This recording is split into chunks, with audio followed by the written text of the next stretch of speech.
नंदुरबार लोकसभेकरिता आज मतदानाच्या दिवशी साक्री व शिरपूरमध्ये दुपारपर्यंत 37% मतदान झाल्याची आकडेवारी समोर आली आहे। नंदुरबार लोकसभेच्या जागेसाठी महायुतीकडून डॉक्टर हिना गावित तर महाविकास आघाडीकडून ॲडव्होकेट गोवाल पाडवी यांच्यात थेट सामना होत आहे। या निवडणुकीत नंदुरबार लोकसभा मतदारसंघातील मतदार राजा कुणाला कौल देतो? डॉक्टर हिना गावित यांची हॅट्रिक होणार की गोवाल पाडवी खातं उघडणार हे 4 जून रोजी स्पष्ट होणार आहे।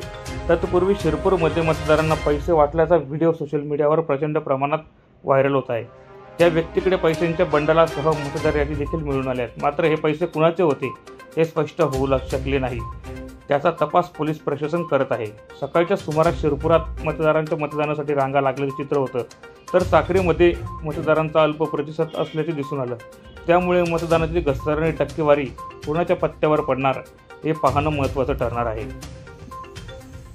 प्रतिनिधी सचिन सोनवणे, साक्री। प्रतिनिधी मधुकर शिरसाट, थाळनेर। माझा महाराष्ट्र न्यूज, थाळनेर।